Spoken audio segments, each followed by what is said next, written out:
Hi പ്രിയപ്പെട്ടവരെ, ഞാൻ 50 വയസ്സ് പിന്നിട്ടിട്ട് 4 വർഷങ്ങൾ കഴിഞ്ഞു. അപ്പോൾ ഈ ഒരു അവസരത്തിൽ 50 വയസ്സിലേക്ക് അടുക്കുന്നവർക്കും ഇനി 50 വയസ്സ് എന്ന് പറയുന്ന ഒരു നമ്പർ പേടിയുള്ളവർക്കും ഒക്കെ വേണ്ടിയിട്ടാണ് ഞാൻ ഒരു വീഡിയോ ചെയ്യുന്നത്. ഞാൻ എൻ്റെ ജീവിതത്തിലെ ഏതെങ്കിലും ഒരു കാലഘട്ടം മുൻകൂട്ടി പ്ലാൻ ചെയ്തിട്ടുണ്ടെങ്കിൽ അതെൻ്റെ 50കളാണ്. അതിന് കാരണം ഞാൻ 2003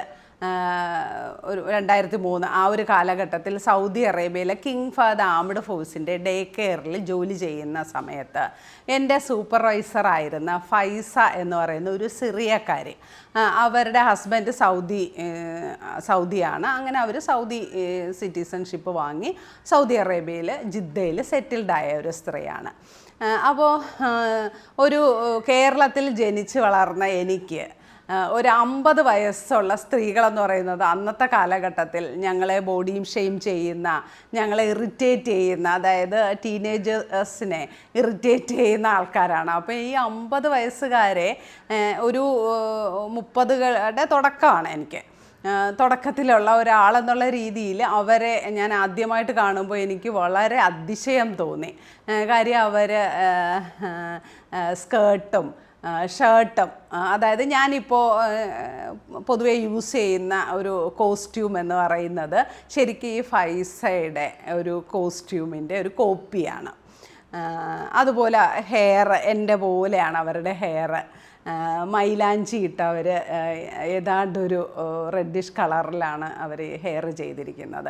അപ്പോൾ എനിക്ക് അവരെ കാണുന്ന മാത്രയിൽ, അതായത് ഒരു 20 വർഷങ്ങൾക്ക് മുന്നേ ഞാൻ കണ്ട ഒരു 50 വയസ്സുകാരി എന്നുള്ള രീതിയിൽ എന്നെ അതിശയിപ്പിച്ച ഒരു വ്യക്തിയാണ്.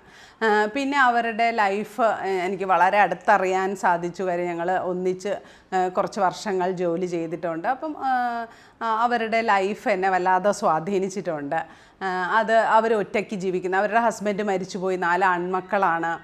അവർ ഒറ്റയ്ക്ക് ആണ് ജീവിക്കുന്നത്. അവരുടെ ഒരു അപ്പാർട്ട്മെൻറ്റിലാണ് ജീവിക്കുന്നത്. അതുപോലെ അവർക്ക് റെൻറ്റഡ് ഹൗസുകളുണ്ട്.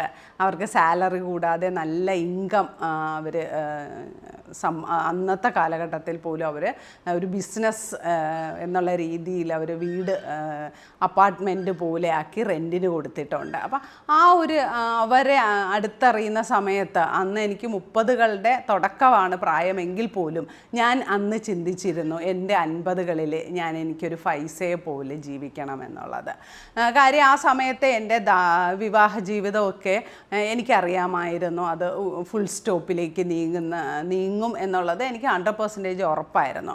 പിന്നെ 2 മക്കളാണുള്ളത്. അപ്പോൾ മക്കളുടെ വിവാഹമൊക്കെ കഴിയുമ്പോൾ ഞാൻ ഒറ്റയ്ക്കാകും എന്നുള്ളതും എനിക്കറിയാമായിരുന്നു. അതുകൊണ്ട് തന്നെ ഞാൻ അന്ന് മുതൽ ഫൈസയെ എന്തൊക്കെയാണ്, ഫൈസയുടെ ഒരു ജീവിത രീതി, ഫൈസ എങ്ങനെയൊക്കെയാണ് ഇതിനെ ഫേസ് ചെയ്യുന്നത് എന്നൊക്കെയുള്ളത് നല്ലവണ്ണം സ്റ്റഡി ചെയ്തിട്ടുള്ള ഒരാളാണ്. അവർ വളരെ ഹാപ്പി ആയിട്ട് ഒറ്റയ്ക്കുള്ള അവരുടെ ലൈഫ് അവർ മുന്നോട്ട് കൊണ്ടുപോകുന്നു. അവർക്ക് 4 ആൺമക്കളാണ്. 4 ആൺമക്കൾ സെപ്പറേറ്റഡ് ആയിട്ടാണ് ജീവിക്കുന്നത്.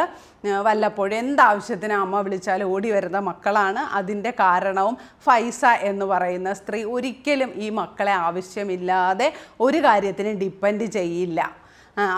അവർക്ക് ആവശ്യത്തിനുള്ള ഫ്രീഡം കൊടുത്തിട്ടുമുണ്ട്. എന്നാൽ ഇവരുടെ എല്ലാ ആവശ്യങ്ങൾക്കും മക്കളെ ഇൻവോൾവ് ചെയ്യിക്കുകയും ചെയ്യും. അപ്പം ഞാൻ ആലോചിച്ചു, എന്തൊരു നല്ല മനോഹരമായ ഒരു 50കളാണ് ഫൈസ മുന്നോട്ട് കൊണ്ടുപോകുന്നത്. അപ്പോൾ അതുകൊണ്ട് തന്നെ ഞാൻ അന്ന് മുതൽ എൻ്റെ സാമ്പത്തിക കാര്യങ്ങളിലും ഒക്കെ വളരെയധികം മാറ്റങ്ങൾ വരുത്തി. ആ സമയത്ത് എനിക്കൊരു വീടുണ്ടായിരുന്നു. എൻ്റെ പാരൻസ് എൻ്റെ വിവാഹ സമയത്ത് എനിക്ക് തന്നിരുന്ന ഒരു വീട്. ആ വീടിനെ ഞാൻ ഫൈസയ്ക്ക് ഒരു അപ്പാർട്ട്മെൻ്റ് ഉണ്ട്, റെൻറ്റിന് കൊടുത്തിട്ടുണ്ട്. അപ്പം ഒരു 3-4 അപ്പാർട്ട്മെൻറ്റുകളായിട്ട് വീടുകളായിട്ട് ഫൈസയ്ക്ക് റെൻറ്റ് കിട്ടും. അപ്പോൾ ഞാൻ അന്ന് ഒരു 2.5 വർഷം കഴിഞ്ഞിട്ട് നാട്ടിൽ ലീവിന് വരുന്ന സമയത്ത് ഞാനൊരു ലോണൊക്കെ എടുത്തിട്ട് എൻ്റെ വീടിനെ ഇതുപോലെ ഒരു അപ്പാർട്ട്മെൻറ്റ് പോലെ പണിതിട്ടുണ്ടായിരുന്നു.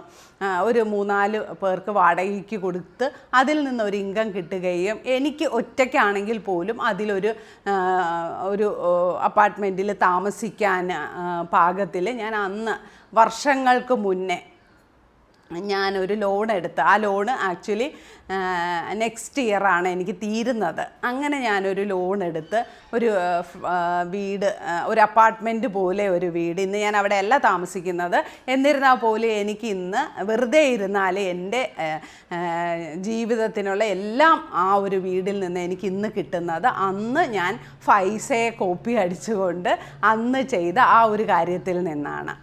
കാര്യം എനിക്കറിയാം, ഒരു ഇൻകം എന്ന് പറയുന്നത് ഏതൊരു പ്രായത്തിലും ഒരു സ്ത്രീക്ക് ഒരു പുരുഷനും ഒരു സ്വാതന്ത്ര്യമായിട്ട് കിട്ടേണ്ടുന്ന ഒരു കാര്യമാണ്. നമ്മൾ നമ്മുടെ മക്കളെ വളർത്തി വലുതാക്കിയിട്ട് അവരുടെ പിറകെ നടന്നിട്ട് എനിക്ക് അതിന് പൈസ ഇതിന് പൈസ വേണം എന്ന് ചോദിക്കുന്നത് എനിക്ക് ഒട്ടും ഒരു താല്പര്യമുള്ളൊരു കാര്യമല്ല. അങ്ങനെയല്ല നമ്മൾ മക്കളെ വളർത്തുന്നത്. നമ്മളുടെ ഒരു കേരളത്തിൻ്റെ ഒരു ശൈലിയാണ്, നമ്മുടെ ഇന്ത്യയുടെ തന്നെ ഒരു ശൈലിയാണ് നമ്മളെ മക്കളെ വളർത്തി മക്കൾ നമുക്ക് ചിലവിന് തന്നു പിന്നെ നമ്മൾ ജീവിക്കുന്ന ഒരു ഇത്. എനിക്ക് തോന്നുന്നു പുറം രാജ്യത്തൊന്നും അങ്ങനെയല്ല. അവർ സ്വന്തമായിട്ടാണ് അവരുടെ ജീവിതത്തിൻ്റെ വാർദ്ധക്യത്തിലായാലും ഉള്ളത് കരുതി വെക്കുന്നത് അവരുടെ യൗവനത്തിലാണ്. അപ്പോൾ അത് എനിക്ക് അന്ന് മനസ്സിലായത് കൊണ്ട് തന്നെ ഞാൻ വളരെ ബുദ്ധിപരമായിട്ട് ലോൺ എടുക്കുകയും അവിടെ തന്നെ ഞാൻ അത്യാവശ്യം നല്ല രീതിയിൽ സൈഡ് ജോലിയൊക്കെ ചെയ്ത് എനിക്ക് അത്യാവശ്യത്തിനുള്ള കുറച്ച് ഗോൾഡൊക്കെ നാട്ടിൽ കൊണ്ടുവരാൻ എനിക്ക് അവിടെ അത്യാവശ്യം നല്ലൊരു ജോലിയായിരുന്നു. അപ്പോൾ അങ്ങനെയൊക്കെ ചെയ്തും ഒക്കെ മിച്ചം പിടിച്ചും പിന്നെ നാട്ടിലെ വീട് ഞാൻ അന്ന് എൻജിനീയറിംഗ് കോളേജിലെ സ്റ്റുഡൻസിന് റെൻറ്റിന് കൊടുത്തും അവിടെ ഇരുന്നു കൊണ്ട് ഹോസ്റ്റൽ നടത്തി. ഞാൻ സൗദി അറേബ്യയിൽ ജോലിക്ക് പോകുന്ന സമയത്ത് തന്നെ നാട്ടിലെ എൻ്റെ വീട് എൻജിനീയറിംഗ് കോളേജിലെ സ്റ്റുഡൻസിന് റെൻറ്റിന് കൊടുത്ത് ഹോസ്റ്റൽ നടത്തിയും ഒക്കെ ഞാൻ ഇൻകം കണ്ടെത്തി അത് സേവിങ്സ് ആക്കി മാറ്റി ഞാൻ എൻ്റെ 50കളിൽ ഞാൻ ഒറ്റയ്ക്ക് ജീവിക്കുമ്പോൾ എനിക്ക് ഉപകാരത്തിൽ വരണമെന്ന് ആലോചിച്ചുകൊണ്ട് എൻ്റെ 30കളിൽ ഞാൻ പ്ലാൻ ചെയ്തത് സക്സസ്ഫുള്ളി എനിക്കിപ്പോൾ ഒരു ഇൻകം ഇല്ലെങ്കിൽ പോലും ആ ഒരു വീട്ടിൽ നിന്നും എനിക്ക് സുഖമായിട്ട് ജീവിച്ചു പോകാനുള്ള വരുമാനം ലഭിക്കും എന്നുള്ളത് എൻ്റെ 50കളിൽ ഞാൻ കയറിയ സമയത്ത് എനിക്ക് ഏറ്റവും കോൺഫിഡൻസ് തന്ന ഒരു കാര്യമാണ്. അപ്പോൾ ചോദിക്കും, സാമ്പത്തികമാണോ നമ്മുടെ ഏറ്റവും വലിയ ഒരു അടിസ്ഥാനമെന്ന് ചോദിച്ചാൽ ഞാൻ അതേന്ന് തന്നെ പറയും. സാമ്പത്തികമാണ് നമുക്ക്, ആരോഗ്യം നമുക്ക് വില കൊടുത്ത് വാങ്ങാൻ പറ്റുന്ന ഒരു കാര്യമല്ല. നമുക്കത് ആരോഗ്യം കിട്ടേണ്ടുന്ന ഒരു കാര്യമാണ്. നമുക്കത് കിട്ടിയാലേ പറ്റുള്ളൂ.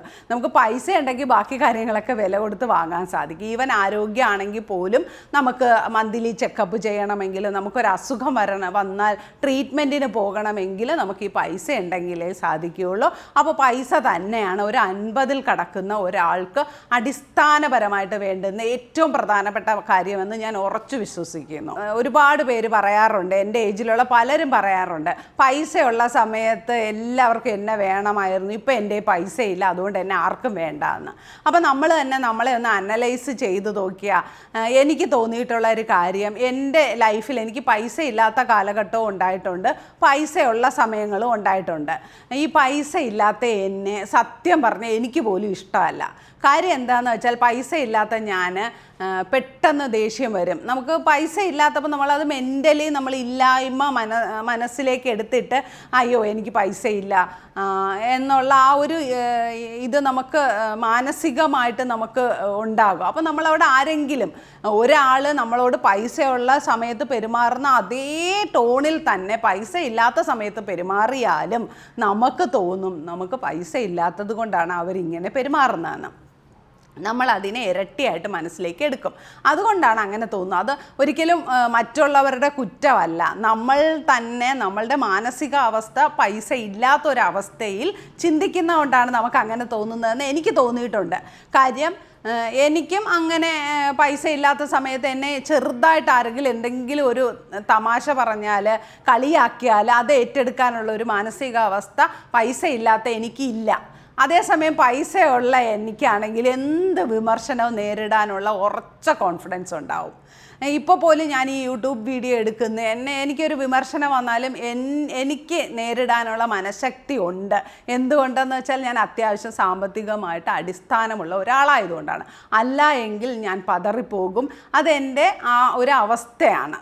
അപ്പോൾ അതുകൊണ്ട് നമ്മൾ 50 വയസ്സ് കഴിഞ്ഞ് എല്ലാവരുടെയും ഒരുപാട് ആൾക്കാർ എന്നോട് പറയാറുണ്ട്, പൈസ ഉണ്ടായിരുന്നു, എനിക്ക് വരുമാനം ഉണ്ടായിരുന്നു, അപ്പോൾ എൻ്റെ മക്കളുണ്ടായിരുന്നു, വരുമാനം ഉണ്ടായിരുന്ന സമയത്ത് ബന്ധുക്കളുണ്ടായിരുന്നു, വരുമാനമുള്ളപ്പോൾ നാട്ടുകാരുണ്ടായിരുന്നു എന്നൊക്കെ പറയുന്നതിൽ ഒരു കാരണം നമ്മളുടെ തന്നെ മാനസികാവസ്ഥയാണ്. അപ്പോൾ അതില്ലാതിരിക്കാൻ വേണ്ടി നമ്മൾ ചെയ്യാനുള്ളത്, നമ്മളുടെ യൗവനത്തിൽ നമ്മൾ സമ്പാദിക്കുന്നതിൽ ഒരു പങ്ക് നമ്മൾ ഉറപ്പായിട്ട് നമ്മളുടെ വാർദ്ധക്യത്തിലേക്ക് മാറ്റി വെക്കുക എന്നുള്ളത് നമ്മുടെ ഉത്തരവാദിത്തമാണ്. അത് മറ്റൊരാളല്ല അത് ചെയ്യാനുള്ളത്. നമ്മൾ ചെയ്യേണ്ടുന്ന കാര്യങ്ങൾ മറ്റൊരാൾ ചെയ്തില്ല എന്ന് പറഞ്ഞ് അവരുടെ മേൽ കുറ്റാരോപിക്കുന്നത് ശരിയല്ല.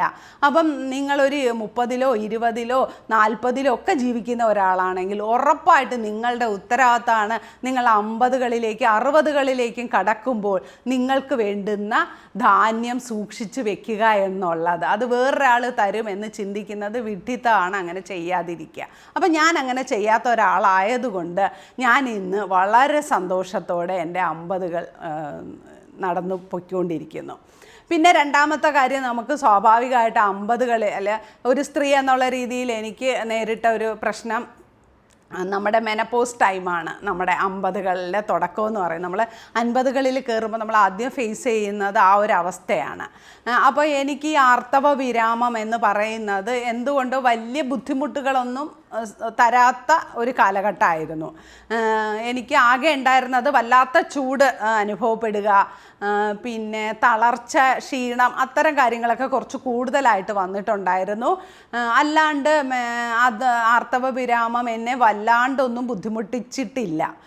എല്ലാവരും പറയാറുണ്ട് അങ്ങനെ ഈ ഒരു മെനപ്പോസ് ടൈമിൽ ദേഷ്യം കൂടുതൽ വരും എന്നൊക്കെ. പക്ഷേ സത്യത്തിൽ എനിക്ക് എൻ്റെ ആ ഒരു ടൈമിലൊക്കെ ഞാൻ വളരെ കാമായിരുന്നു. എനിക്ക് അങ്ങനെ യാതൊരുവിധ ദേഷ്യമോ ഒന്നും എനിക്ക് വന്നില്ല. ഇപ്പോഴും എനിക്ക് തോന്നാറുണ്ട്, ഞാൻ ഒരു ഓൺലൈൻ ക്ലാസ്സുകളൊക്കെ എടുത്തപ്പോൾ എനിക്ക് ഒത്തിരി സ്റ്റുഡൻസൊക്കെ ആയതിനു ശേഷം ഞാൻ കുറേ കൂടി സൗമ്യത കൂടിയ ഒരാളായിട്ട് എനിക്ക് തോന്നാറുണ്ട്. കാര്യം ഒരുപാട് പേര് നമ്മൾ ഹാൻഡിൽ ചെയ്യുന്നതല്ല. അപ്പോൾ നമ്മൾ അത്രയും ക്ഷമയോടുകൂടി കുട്ടികളെ കേൾക്കുക എന്നുള്ളത് ഒരു ടീച്ചർ എന്നുള്ള രീതിയിൽ എൻ്റെ ഉത്തരവാദിത്വം കൂടി ആയതുകൊണ്ടായിരിക്കാം എനിക്ക് തോന്നിയിട്ടുണ്ട്. ഞാനൊരു 45 വയസ്സ് കഴിഞ്ഞപ്പോൾ തന്നെ വളരെയധികം ക്ഷമ പരിശീലിച്ച ഒരാളും കൂടിയാണ്. അങ്ങനെ പെട്ടെന്ന് ദേഷ്യം വരുന്ന ഒരു സ്വഭാവമൊന്നും എനിക്ക് പണ്ടേ ഇല്ല. എനിക്ക് പൊതുവേ ദേഷ്യം വന്നാൽ കൺട്രോൾ ചെയ്യാൻ പറ്റില്ലെങ്കിലും വരൽ കുറവാണ്. ഇപ്പോഴും അതുപോലെ തന്നെയാണ്. ഇപ്പോൾ വന്നാലും കൺട്രോൾ ചെയ്യാനും ഞാൻ പഠിച്ചു കഴിഞ്ഞു. അതുകൊണ്ട് തന്നെ ആ ഒരു കാര്യങ്ങളൊന്നും വലിയ ബുദ്ധിമുട്ടില്ലാതെ പോകുന്നു. പിന്നെ ഞാൻ ഹെൽത്ത് വൈസ് കുറച്ചധികം കൂടുതൽ ശ്രദ്ധിക്കാറുണ്ട്. ഡയറ്റൊക്കെ സ്റ്റാർട്ട് ചെയ്തു. ജിമ്മിലൊക്കെ പോകുന്നുണ്ട്. ഞാൻ ആഴ്ചയിലാകെ 3 ദിവസമാണ് ജിമ്മിൽ പോകുന്നത്. അത് ഒരു ട്രെയിനറുടെ സഹായത്തോടു കൂടിയാണ് ഞാൻ ജിമ്മിൽ പോകുന്നത്. അത്തരം കാര്യങ്ങളൊക്കെ ഞാൻ മുൻപേ ഇല്ലാത്തതുപോലെ വളരെയധികം ശ്രദ്ധിക്കുന്നുണ്ട്. പിന്നെ എന്ത് ചെറിയ കാര്യങ്ങളുണ്ടെങ്കിൽ ഹോസ്പിറ്റലിൽ പോകുക എന്നുള്ളത് നമുക്ക് നിർബന്ധമായിട്ട് നമ്മൾ ചെയ്യേണ്ട കാര്യമാണ്. ടൈമിലി നമ്മൾ ഷുഗർ, പ്രഷർ, അത്തരം കാര്യങ്ങളൊക്കെ ചെക്ക് ചെയ്യുക. ഹെൽത്ത് വൈസ് നമുക്ക് ചെയ്യാൻ പറ്റുന്ന കാര്യങ്ങളെല്ലാം നമ്മൾ ചെയ്യുക എന്നുള്ളത് നമ്മുടെ ഒരു കർത്തവ്യമാണ്. അതിന് ഈ പറഞ്ഞതുപോലെ നമുക്ക് സാമ്പത്തികം ഉണ്ടെങ്കിൽ മാത്രമാണ് നമുക്കതൊക്കെ ചെയ്യാൻ സാധിക്കുക. അപ്പോൾ ആ ഒരു കാര്യത്തിൽ ഞാൻ വളരെയധികം മുൻഗണന കൊടുക്കുന്ന ഒരാളാണ്. അത് ഞാൻ ചെയ്യുന്നുണ്ട്. അപ്പോൾ ഹെൽത്ത് വൈസായിട്ടുള്ള ഒരുപാട് അഡ്വൈസുകൾ ഞാൻ തേടാറുമുണ്ട്. അതനുസരിച്ച് ഞാനിപ്പം എൻ്റെ ഹെൽത്തിനെ മുന്നോട്ട് കൊണ്ടുപോകുന്നുണ്ട്. ഇനി അടുത്ത് വരുന്നത് മാനസികമായിട്ടുള്ള പ്രയാസങ്ങളും പ്രശ്നങ്ങളുമാണ്. അതിൽ നമ്മൾ ഏറ്റവും കൂടുതൽ നേരിടുന്ന ഒരു കാര്യം ഒറ്റയ്ക്കായി പോവുക എന്നുള്ളതാണ്. അത് നമുക്ക് ഒന്നും ചെയ്യാൻ പറ്റില്ല. ഇനിയത്തെ കാലഘട്ടത്തിൽ നമ്മൾ ഒറ്റയ്ക്ക് തന്നെയായിരിക്കും കൂടുതൽ പേരും 50-കൾ പിന്നിടുക. ഇപ്പോൾ ഡിവോഴ്സ് ആയവരായാലും ഡിവോഴ്സ് ചെയ്യാതെ പാർട്ട്ണർ നഷ്ടപ്പെട്ടു പോയവരായാലും ഒരുപാട് പേർ, സ്ത്രീയും പുരുഷനും, നമ്മളൊരു 50-കൾ കഴിയുമ്പോൾ ഒറ്റയ്ക്കാവുന്ന ഒരു കാര്യമുണ്ട്. അതിന് എന്നെ സംബന്ധിച്ച് ദൈവാനുഗ്രഹത്താൽ എനിക്ക് 30-കളിൽ തന്നെ ഞാൻ എന്നെ പ്രിപ്പയർ ചെയ്തിട്ടുണ്ട്. കാര്യം എൻ്റെ ദാമ്പത്യ ജീവിതം തുടക്കത്തിലെ പരാജയപ്പെട്ട ഒരു സംഭവമാണ്. അത് വലിച്ചു നീട്ടി ഞാൻ കുറേ വർഷങ്ങൾ കൊണ്ടുപോയെങ്കിലും എനിക്ക് നന്നായി അറിയാമായിരുന്നു അത് എൻ്റെ 50-കളിൽ എത്തില്ല, അതിനു മുമ്പേ അത് ഫുൾ സ്റ്റോപ്പ് ആകും എന്ന് എനിക്ക് നല്ല ഉറപ്പുണ്ടായിരുന്നു. അതുകൊണ്ട് തന്നെ ഞാൻ മെൻ്റലി വെൽ പ്രിപ്പയർഡ് ആയിരുന്നു ഒറ്റയ്ക്ക് ജീവിക്കാനായിട്ട്. പക്ഷേ എല്ലാവരും അങ്ങനെ ആകണമെന്നില്ല. ഈ ഒറ്റയ്ക്ക് ജീവിക്കുക എന്ന് പറയുന്നത് എല്ലാവരും പറയുന്നത് പോലെ ഒട്ടും എളുപ്പമുള്ള ഒരു കാര്യമൊന്നുമല്ല. നമുക്ക് വല്ലാതെ മാനസികമായിട്ട് പ്രയാസം വരുന്ന സമയങ്ങളുണ്ടാകും. നമുക്ക് ചെറിയ അസുഖങ്ങളോ ബുദ്ധിമുട്ടുകളോ ഒക്കെ വരുമ്പോൾ നമ്മൾ വല്ലാതെ ആങ്സൈറ്റി കൂടി ഡിപ്രഷനിലേക്ക് വരാനൊക്കെയുള്ള സാധ്യതകൾ കൂടുതലായിട്ടുണ്ട്. ഈ ഒറ്റയ്ക്ക് ജീവിക്കുക എന്ന് പറയുന്നത് ഒരു പ്രിവിലേജാണ്. അത് സാമ്പത്തികമായിട്ടുള്ളവർക്കും ബിസി ലൈഫ് നയിക്കുന്നവർക്കുമൊക്കെ അതൊരു പ്രിവിലേജാണ്. അല്ലാത്തവർക്കൊക്കെ വല്ലാത്ത ബുദ്ധിമുട്ടുള്ള ഒരു കാര്യമാണ്. എന്നെ സംബന്ധിച്ചും എനിക്ക് ഏകാന്തതയായാലും ഒറ്റപ്പെടലായാലും ഞാൻ വളരെ ഭീതിയോടുകൂടി എൻ്റെ യൗവനത്തിൽ ഞാൻ എങ്ങനെയായിരിക്കും എൻ്റെ വാർദ്ധക്യം ഇങ്ങനെ 50കൾ കഴിയുമ്പോൾ ഞാൻ ഒറ്റയ്ക്ക് എങ്ങനെയായിരിക്കും ജീവിക്കുക എന്നുള്ളത് വല്ലാതെ എന്നെ എപ്പോഴും ബുദ്ധിമുട്ടിക്കുന്ന ഒരു കാര്യമാണ്. അതിന് എനിക്ക് എന്ത് ചെയ്യാൻ പറ്റും എന്ന് ഞാൻ ഒത്തിരി ആലോചിച്ചൊക്കെ വിഷമിച്ച കാലഘട്ടങ്ങളുണ്ട് മുന്നേ. അപ്പോൾ എനിക്ക് അങ്ങനെയുള്ളവരോട് പറയാനുള്ള കാര്യങ്ങൾ നമ്മൾ മെൻ്റലി പ്രിപ്പയർ ചെയ്യുക എന്നുള്ളതാണ്. ഒന്ന് നല്ലൊരു കൗൺസിലിങ്ങിന് പോവുക. നമ്മൾ ഈ കൗൺസിലിങ്ങിന് പോവുക എന്ന് പറയുന്നത് എപ്പോഴും നമ്മളെ മെൻ്റലി ഒരുപാട് സഹായിക്കും. ഞാൻ ഒരുപാട് കൗൺസിലിങ്ങിനൊക്കെ പോകുന്ന ഒരാളാണ്. അവരുടെ ഉപദേശങ്ങൾ നമ്മൾ കേൾക്കുക, അവർ ടിപ്പ് പറഞ്ഞു തരും. അതൊക്കെ നമ്മൾ ചെയ്യുക എന്നുള്ളത് ശരിക്കും നമ്മൾ ചെയ്യേണ്ടുന്ന ഒരു കാര്യമാണ്. പിന്നെ നമ്മൾ ഒറ്റയ്ക്കായി പോകാൻ മടിച്ച് മക്കളെ ഫോഴ്സ്ഫുള്ളി കൂടെ താമസിപ്പിക്കുന്ന പാരൻസിനോട് പറയാനുള്ളത് ഒരിക്കലും അങ്ങനെ ചെയ്യാതിരിക്കുക. ഇപ്പോൾ എൻ്റെ മക്കളെ ഞാൻ ഫോഴ്സ് ചെയ്ത് ഞാൻ തന്നെ ഉള്ളൂ, നിങ്ങൾ എൻ്റെ കൂടെ തന്നെ ജീവിക്കണം എന്ന് പറഞ്ഞു കഴിഞ്ഞാൽ അവർ കുറച്ച് നാളൊക്കെ ചിലപ്പോൾ അതനുസരിച്ച് കൂടെ നിൽക്കും എന്നിരിക്കും. അത് കഴിഞ്ഞ് നമ്മളുടെ ഒരു നല്ലൊരു നിർണായക സ്റ്റേജിൽ അവർ നമ്മളെ വിട്ടുപോകും. അപ്പോൾ ആ ഒരു പേടിച്ച് അവരെപ്പോഴാണ് നമ്മളെ അടുത്തുനിന്ന് പോവുക എന്ന് പേടിച്ച് ജീവിക്കുന്നതിനേക്കാൾ ഒറ്റയ്ക്ക് ജീവിക്കാനുള്ള ധൈര്യം നമ്മൾ നേടിയെടുക്കുക എന്നുള്ളതാണ്. അപ്പോൾ എനിക്ക് എൻ്റെ മകൾ PG ചെയ്യാനായിട്ട് എറണാകുളത്തേക്ക്, അന്ന് ഞാൻ ട്രിവാൻഡ്രത്തുള്ള സമയത്ത് എറണാകുളത്തേക്ക് വരുന്ന സമയത്താണ് ജീവിതത്തിൽ ആദ്യമായിട്ട് ഞാൻ ഒറ്റയ്ക്ക് താമസിക്കാൻ തുടങ്ങുന്നത്. ആ സമയത്ത് എനിക്ക് പെട്ടെന്ന് ഞാൻ ഒറ്റയ്ക്കായ സമയത്ത് എനിക്ക് വല്ലാത്ത പേടിയും ആങ്സൈറ്റിയൊക്കെ തോന്നിയായിരുന്നു. അപ്പോൾ ഞാൻ 2-3 തവണ വിചാരിച്ച് അവളോട് പറയാൻ പോകണ്ട, ഇവിടെ ട്രിവാൻഡ്രത്ത് തന്നെ പഠിക്കാൻ പറയാമെന്ന് വിചാരിച്ചെങ്കിലും ഞാൻ എൻ്റെ മനസ്സിനോട് പറഞ്ഞു അങ്ങനെയല്ലല്ലോ, ഞാനത് പ്രിപ്പയർ ചെയ്യുക എന്നുള്ളതാണ് അവളെ തടസ്സപ്പെടുത്തുന്നതിനെക്കാട്ടി നല്ലത്. അപ്പോൾ അങ്ങനെ ഞാൻ ഒരു നല്ല രീതിയിൽ ഞാൻ എന്നെ തന്നെ പറഞ്ഞ് മനസ്സിലാക്കി ഞാൻ ഒറ്റയ്ക്ക് ജീവിക്കാൻ തുടങ്ങി. പക്ഷെ തുടങ്ങിയതിന് ശേഷം എനിക്കങ്ങനെ ഒരു പ്രശ്നമോ ഒരു ബുദ്ധിമുട്ടോ എനിക്ക് തോന്നിയിട്ടില്ല. പ്രത്യേകിച്ച് ഞാൻ പറഞ്ഞല്ലോ നമുക്ക് കുറച്ച് പ്രിവിലേജുകളുണ്ട്. കാര്യം എനിക്ക് ഒരുപാട് സ്റ്റുഡൻസ് ഉണ്ട്, ഞാൻ ഓഫ്ലൈൻ എടുത്തുകൊണ്ടിരിക്കുന്ന സമയമാണ്, ഓൺലൈൻ എടുക്കുന്നുണ്ട്. അപ്പോൾ എനിക്ക് ഒട്ടും സമയമില്ല ഇതൊന്നും ആലോചിക്കാൻ. ഞാൻ ഒറ്റയ്ക്കാണോ ഇരട്ടയ്ക്കാണോ എന്നൊന്നും ചിന്തിക്കാൻ സമയമില്ല. അത് ഒരു വലിയൊരു ആശ്വാസമുള്ള ഒരു കാര്യമാണ് എല്ലാവർക്കും. പക്ഷെ അങ്ങനെയല്ലല്ലോ, രാവിലെ എഴുന്നേറ്റ് രാത്രി വരെ നമ്മൾ എന്ത് ചെയ്യണം എന്ന് ആലോചിച്ച് വ്യാകുലപ്പെടുന്ന ഒരുപാട് പേര് എനിക്കുണ്ട്. ഞാൻ ഓഫ്ലൈൻ പഠിക്കുമ്പോൾ ഒരുപാട് പേര് ഈ ഒരു ഏകാന്തതയെ പേടിച്ച് എൻ്റെ അടുത്ത് പഠിക്കാൻ വന്നിട്ടുള്ളവരുണ്ട്. അപ്പോൾ അവരൊക്കെ മക്കളെ കുറ്റം പറയുന്നത് ഞാൻ കേൾക്കാറുണ്ട്, മക്കൾ എന്തുകൊണ്ട് ഞങ്ങളെ കൂടെ നിൽക്കുന്നില്ല എന്നുള്ളത്. നമുക്ക് അവരെ അങ്ങനെ നിർബന്ധിക്കാൻ പറ്റുമോ? നമ്മൾ ഒറ്റയ്ക്കായി പോയി എന്നുള്ളത് കൊണ്ട് മക്കൾ നമ്മുടെ കൂടെ വന്ന് നിൽക്കണമെന്ന് നിർബന്ധം പിടിക്കുന്നത് ഒട്ടും ശരിയായ ഒരു കാര്യമല്ല. അവർക്ക് അവരുടേതായിട്ടുള്ള ലൈഫുണ്ട്. ആ ഒരു ലൈഫ് കളഞ്ഞിട്ട് അവർ നമ്മളുടെ കൂടെ വന്ന് ചിലപ്പോൾ കുറച്ച് നാളൊക്കെ നിൽക്കുമായിരിക്കും.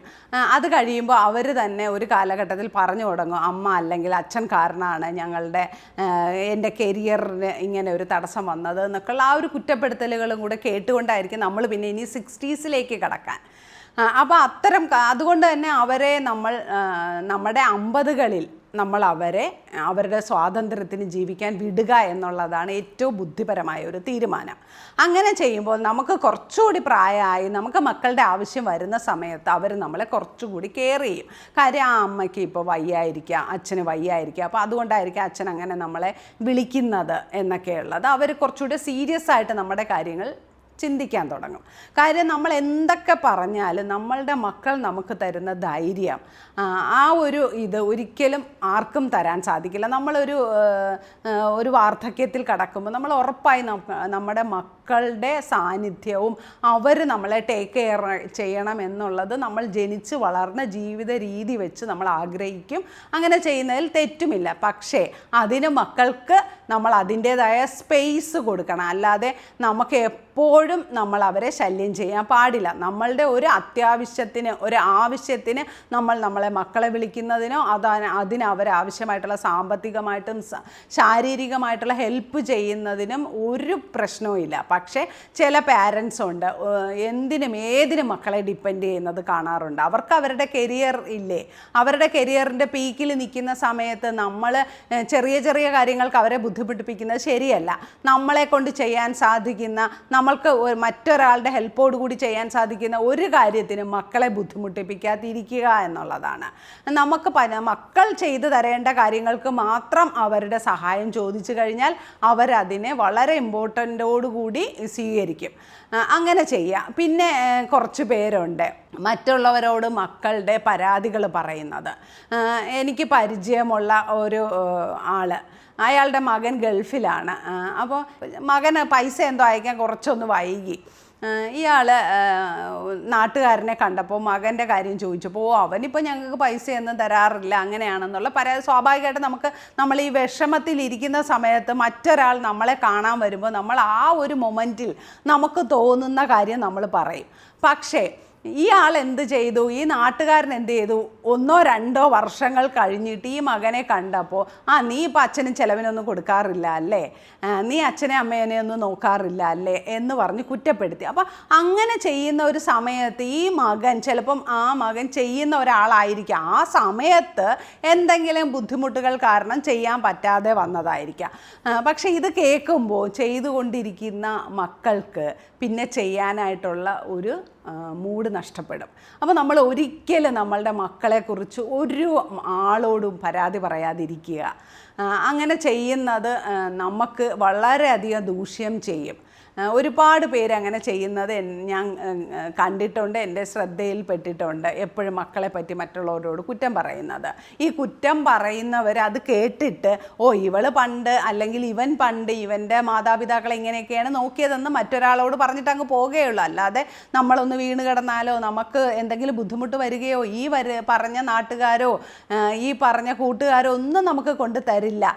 എന്തൊക്കെ പറഞ്ഞാലും നമ്മളുടെ മക്കൾ തന്നെ ആയിരിക്കും നമുക്ക് ലാസ്റ്റ് നമ്മളുടേതായിട്ടുള്ള കാര്യങ്ങൾക്ക് വേണ്ടി വരേണ്ടി വരിക. അതുകൊണ്ട് തന്നെ നമ്മൾ അവരെ വെറുപ്പിക്കുന്ന തരത്തിലുള്ള ഇത്തരം കാര്യങ്ങളൊന്നും ചെയ്യാതിരിക്കുക. പിന്നെ നമ്മളുടെ എല്ലാ കാര്യങ്ങളും നമ്മൾ മക്കളെ അറിയിക്കുക എന്നുള്ളതാണ്. അത് അറിയിക്കുക എന്ന് പറയുന്നതിൻ്റെ ഉദ്ദേശം എന്താണെന്ന് വെച്ചാൽ ഞാനിപ്പോൾ ഈ യൂട്യൂബ് ഈ വീഡിയോ ചെയ്യുന്നു.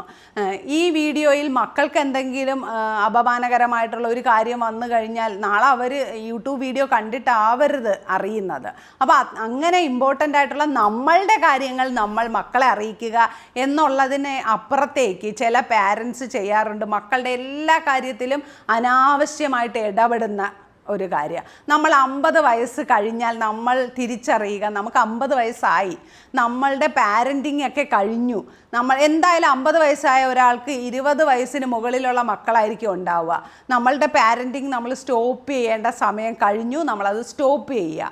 ഇനി മക്കളുടെ പിറകെ പോകാതിരിക്കുക, മക്കളുടെ ആവശ്യമില്ലാത്ത ഒരു കാര്യങ്ങളിൽ ഇടപെടാതിരിക്കുക. ഒരു കാര്യത്തിൽ നമ്മൾ ഇടപെടേണ്ട ആവശ്യമില്ല. പണ്ടത്തെ 50കാരെന്ന് പറയുന്നത് അവർക്ക് അനുഭവം കൊണ്ട് ഒരുപാട് എക്സ്പീരിയൻസ് മക്കളോടൊക്കെ പറഞ്ഞു കൊടുക്കാനുണ്ട്. ഇന്ന് നമ്മൾ 50കാർക്ക് നമ്മളുടെ മക്കൾക്ക് ഒന്നും പറഞ്ഞു കൊടുക്കാനില്ല. അവർക്ക് ChatGPTയും ഗൂഗിളും ഒക്കെ ഉണ്ട്. നമ്മളെക്കാളും അറിവുള്ള ഇൻഫർമേഷൻ കിട്ടുന്ന സോഴ്സുകൾ അവർക്കുണ്ട്. നമ്മുടെ മക്കളാരും നമ്മളുടെ ഇൻഫർമേഷൻ കേട്ടുകൊണ്ട് ലൈഫിൽ ഒരു ഡിസിഷൻ എടുക്കുന്ന ഒരു കാലഘട്ടത്തിലല്ല നമ്മൾ നിൽക്കുന്നത്.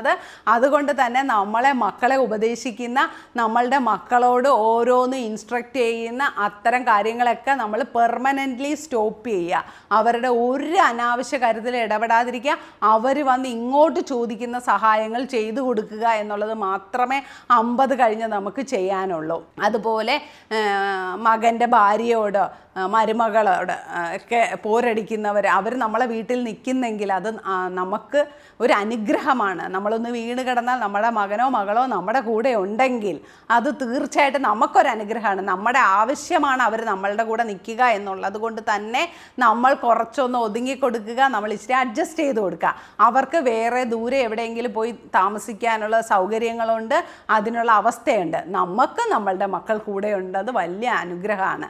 അപ്പോൾ നമ്മൾ എന്ത് ചെയ്യുക, മാക്സിമം വിട്ടുവീഴ്ചകൾ ചെയ്തുകൊണ്ട് മരുമക്കളുമായി അങ്ങനെ അവർ കൂടെ നിൽക്കുവാണെങ്കിൽ, ഒരിക്കലും കൂടെ താമസിപ്പിക്കാതിരിക്കുക എന്നേ ഞാൻ പറയുള്ളൂ. കല്യാണം കഴിഞ്ഞാൽ മകനെയോ മകളെയോ ഒരിക്കലും കൂടെ താമസിപ്പിക്കാതിരിക്കുക. അവർ വേറെ കുടുംബമാണ്, അവരുടെ കുടുംബത്തിലേക്ക് അവരെ സ്വതന്ത്രമായിട്ട് ജീവിക്കാൻ അവരെ അനുവദിക്കുക. എൻ്റെ 2 മക്കളെന്ന് പറയുന്നത് 2 കുടുംബമാണ്, വേറെ കുടുംബമാണ്, ഞാൻ വേറെ കുടുംബമാണ്. ഒരിക്കലും എൻ്റെ കുടുംബം അല്ല എൻ്റെ മക്കളെന്ന്. എൻ്റെ കുടുംബം അല്ല എന്ന് പറഞ്ഞാൽ അവർക്ക് വേറെ കുടുംബവും ഉണ്ട്, എൻ്റെ കുടുംബത്തിലും അവരുണ്ട്. ഒരാൾക്ക് തന്നെ 2 കുടുംബം ആകാമല്ലോ, അമ്മയുടെ കുടുംബം, സ്വന്തം കുടുംബം, ഭാര്യയുടെ കുടുംബം, അങ്ങനെ കുടുംബങ്ങളിൽ തന്നെ സ്പേസുകൾ ഉണ്ടാവണം. അങ്ങനെയൊക്കെ ഇനിയത്തെ കാലത്ത് മുന്നോട്ട് കൊണ്ടുപോകാൻ പറ്റുള്ളൂ.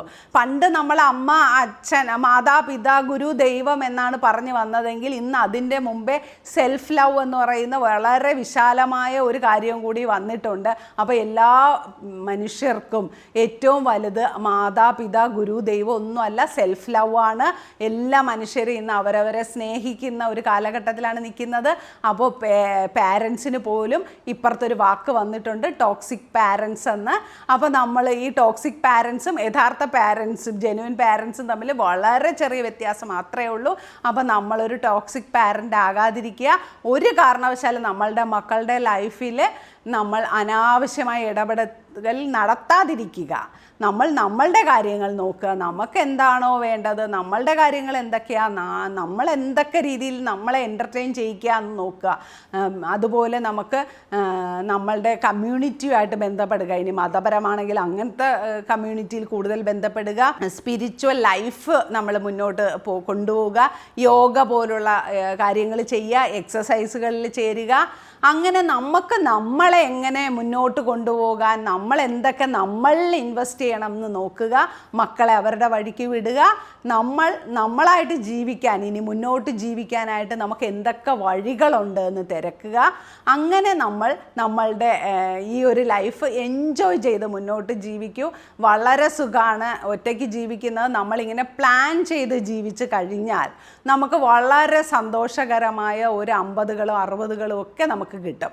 അല്ലാതെ നമ്മൾ വെറുതെ മറ്റുള്ളവരെ ഇറിറ്റേറ്റ് ചെയ്ത് അവരുടെ ലൈഫിൽ കയറി ഇടപെട്ട് അവിടെയും ഇവിടെയും ഒക്കെ പ്രശ്നങ്ങളൊക്കെ ഉണ്ടാക്കുന്ന പഴയകാല 50കളിലെ സ്ത്രീകളെ പോലെയോ പുരുഷന്മാരെ പോലെ ആകാതിരിക്കുക. നമ്മളിലേക്ക് ഒതുങ്ങുക എന്നുള്ളതിനപ്പുറത്തേക്ക് നമ്മളിലേക്ക് വിശാലമായി ചിന്തിക്കുക എന്നുള്ളത് പറഞ്ഞുകൊണ്ട് നിങ്ങൾക്ക് എല്ലാവർക്കും ഒരുപാട് നന്ദി.